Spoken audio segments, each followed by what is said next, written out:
जय Shri Krishna everyone, welcome back to my channel. Friends, आज के इस वीडियो में हम भाद्रवे की तीज की उद्यापन विधि के बारे में जानेंगे। भाद्रपद माह की तीज को सातुड़ी तीज, बड़ी तीज, बूढ़ी तीज कई नामों से जाना जाता है। तो आज इस वीडियो में हम कजरी तीज उद्यापन के बारे में जानेंगे। उद्यापन कब किया जाता है, उद्यापन में सुहागिन महिलाओं को क्या दिया जाता है, बड़ी तीज कब है, तीज का उद्यापन पियर में करें या ससुराल में किया जाता है, तो सभी जानकारी आपको इसी वीडियो में मिलेगी। इसलिए आप वीडियो को एंड तक जरूर देखें और वीडियो को लाइक करें और चैनल को सब्सक्राइब करें। तो आइए जानते हैं। फ्रेंड्स, कजरी तीज का उद्यापन पियर से ही कराया जाता है। जब शादी की पहली साल ही सावन के ऊपर लड़की पियर जाती है और तीज का व्रत करती है और उसके साथ ही ये सारी चीजें भेजी जाती हैं। तो शादी के पहले साल ही तीज का उद्यापन कराते हैं। तो पियर से सासू जी के लिए कपड़े, ससुरा जी के लिए ननंद, देवर, जेठानी, जितने भी परिवार में सदस्य हैं उनके लिए कपड़े दिए जाते हैं और 16 कटोरी स्टील की और 16 सातू भेजे जाते हैं और सासू जी के लिए बड़ा सातू, ड्रेस वगैरह सभी दी जाती हैं। अगर आप भी तीज का उद्यापन कर रहे हैं तो हमें 16 महिलाओं को क्या देना है वो जान लेते हैं।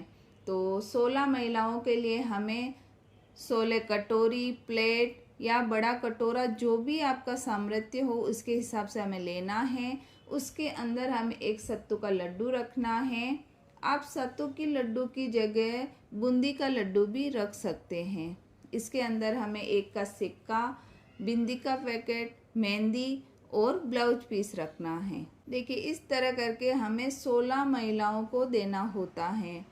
फ्रेंड्स, ये सुहाग का व्रत होता है तो आप चाहें जितनी सुहाग सामग्री इसके अंदर रख सकते हैं। आप चूड़ी भी रख ले, 16 श्रृंगार भी रख सकते हैं, नहीं तो हमें इतना तो रखना ही होता है। साथ ही हमें साखे की जरूरत होती है। तो आप देवर को साखिया बना सकते हैं, देवर के लड़के को, जेठ के लड़के को भी आप साखिया बना सकते हैं।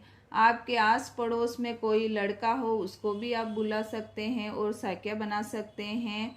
भाई को हमें साक के रूप में नहीं लेना है। साखिया का मतलब ये होता है कि जो आपने उद्यापन किया है उसकी वो साख भरता है कि हाँ, इन्होंने ये उद्यापन किया है। इसलिए हमें एक साखी की जरूरत होती है। साखी को देने के लिए हमें एक ड्रेस लेनी है। इसके ऊपर एक नारियल रखें और नारियल के ऊपर हमें रुपये रखने हैं। रुपये आप चाहें जितने रख सकते हैं अपने सामर्थ्य के अनुसार।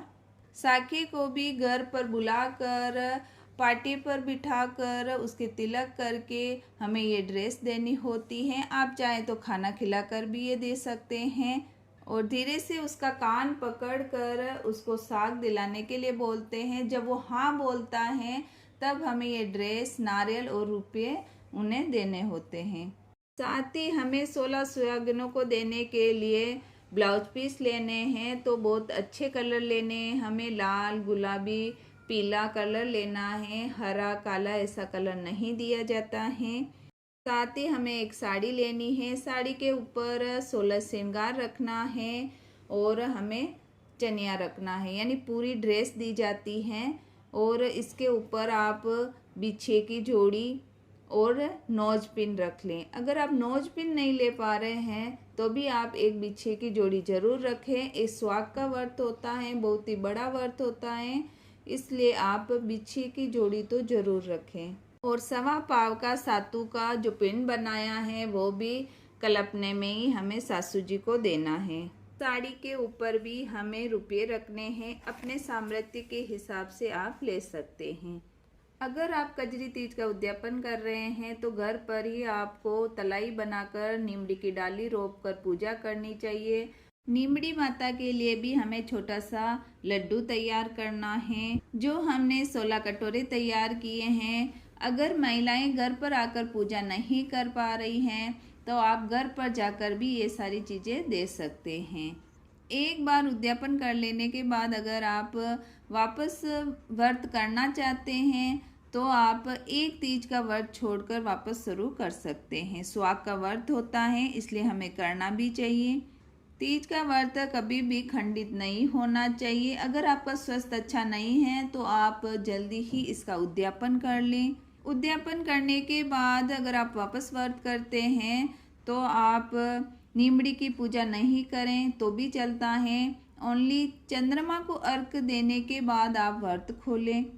जो ये साड़ी और कल्पना निकाला है वह सासू जी को दिया जाता है। अगर सासू जी नहीं है तो आप ननंद को, जेठियानी को या किसी भी बुजुर्ग स्वागिन महिला को दे सकते हैं। शाम को पूजा की जाती है। पूजा करने के बाद, कथा सुनने के बाद चंद्रमा को अर्घ दिया जाता है। उसके बाद ही व्रत खोला जाता है। फ्रेंड्स, मैंने इस वीडियो में आपको सभी जानकारी दे दी है। अगर आप कोई बात पूछना चाहते हैं तो आप कमेंट बॉक्स में कमेंट कर सकते हैं, मैं इसका जवाब ज़रूर दूंगी। वीडियो अगर हेल्पफुल हो तो वीडियो को लाइक करें, चैनल को सब्सक्राइब करें। Thank you.